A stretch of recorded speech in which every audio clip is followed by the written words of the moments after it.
Well, my name is Danny Burch. Um, I husband to Stacy, and we have three kids, almost four. One's due in December. Hudson, Jack, and Ellie. But Stacy was actually a member here before we met. Her parents, David and Barbara, are members here. But when we got married, I was in ministry currently, so she actually transitioned over with me to a different church.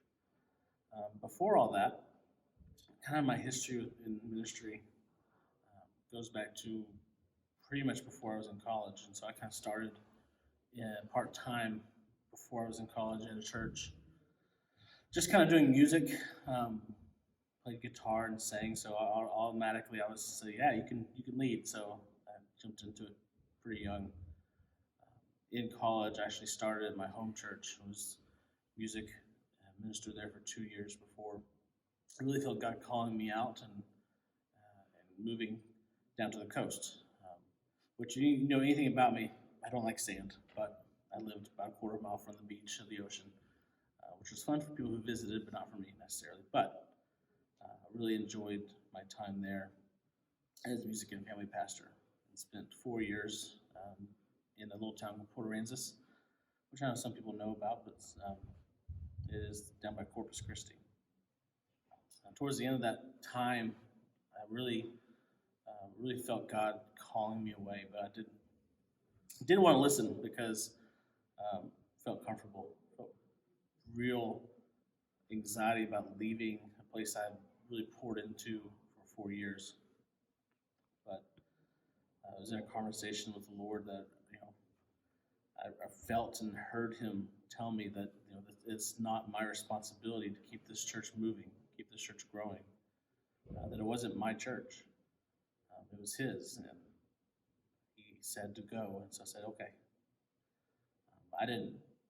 Most of the time, when you hear God calling you and talking to you, you don't really see into the future. You kind of reflect on what you have in the moment, what you have in the past. And I didn't know, but when He called me away from there, He was calling me to something better, calling me something greater. And that's when I met Stacy. That's when we met. And short 10 months later, we got married. And as you can see, our legacy and history is with us and our kids. And so moved back up to Dallas. That's when I met Stacy. And started a church called Waves of Faith in Northside, Fort Worth, which is a multicultural church. It was about 98% Hispanic when I first started there. And by the time we left, it was closer to 95, 94. We really enjoyed our time there. It didn't have Baptist in the name, but it was kind of those churches that was kind of pushing the boundaries of what it meant to be a Bible teaching church. And so doing things that you try to reach different groups of people. And so we really enjoyed our time there. Just the things we learned, things we saw, people we met, and relationships we built really was something special. After we had finished our time there, really struggled with God for about 6 months there. Actually got angry, I'll be honest, and people will kind of gasp at that, like, what do you mean you got angry? You're like, well, you can be angry with God. He understands. He knows your feelings. He knows your emotions. But I spent some time angry because I wasn't hearing from Him. I didn't know a direction. I didn't know what He wanted me to do. And I remember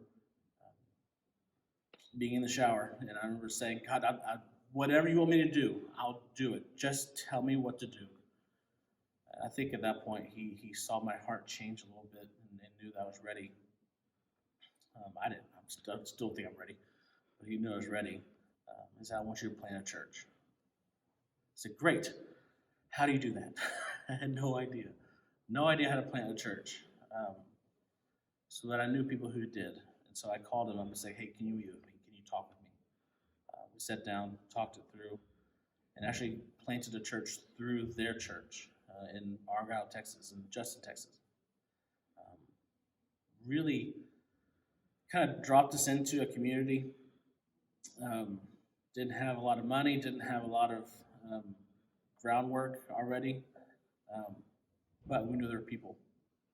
And so we started what was going to be Northwest Community Church. We ended up being Freedom Hill Church, and just had this amazing time of meeting people where they're at.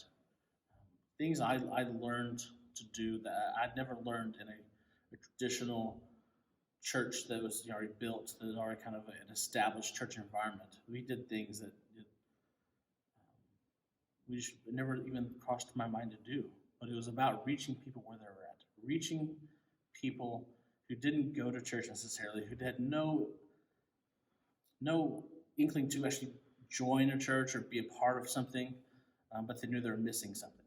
So we would go out and provide weekly story times in the parks for moms and kids that stayed home, and that was amazing. Just the amount of people that we saw and met. And it wasn't necessarily, hey, come, we want you to come back to church. It was, hey, we are here, we're a part of this church, and we just want you to know we love you. It wasn't a pressure thing, hey, come to this, and now you got to come back to the church. It was more, we love you, we care about you, we're here. And that we saw so much fruit from just doing something like that. Even movie nights in the parks 4 times a year. We have bounce houses and popcorn and water. Just providing something for a community that didn't have much around it. And they would come in waves, 250 people, 300 people, just to be there, just to have something to do that night. We would say, hey, we're from this church, we love you. We just want to be part of the community, and if you want to join us, we'd love that. But there's no pressure to do that. We're here for you. It got to the point where people were calling me like, hey, I have this problem. Hey, there's somebody at the park who doesn't look well. Can you go check on them? Or, hey, can you marry us? That kind of deal. So the church may not have grown in that time frame, but it did minister to people, and that was something that I can never replace. We ended up joining another church plant in the Argyle area called Tribes Church, which is going right now. They're doing services. They're actually growing by leaps and bounds, and they're doing some great work. And my buddy Gavin is lead pastor of that, and he's doing fantastic.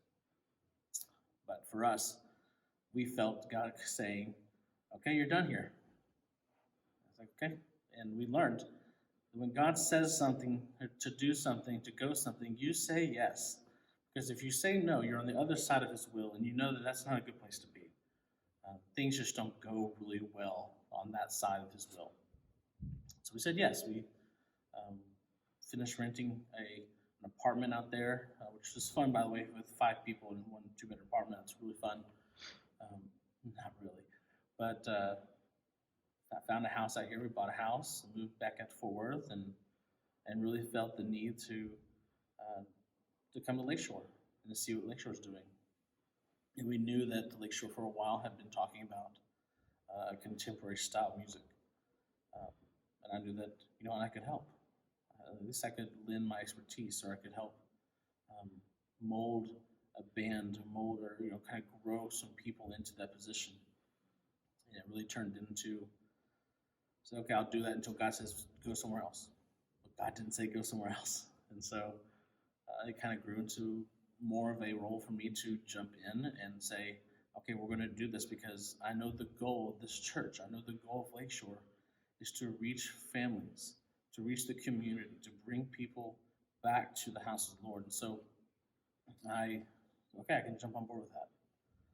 I can help out. I can lead. I can sing, play guitar. I can lend my expertise as a church planter to some of the other aspects of the church and try to help Lakeshore transition out of this weird 2020 year into something that is fresh and something that is new and something that still honors the past, but still is reaching forward into families, reaching forward into the people who really don't have any place to go, who don't really, maybe not even know the Lord, but know that there's something missing.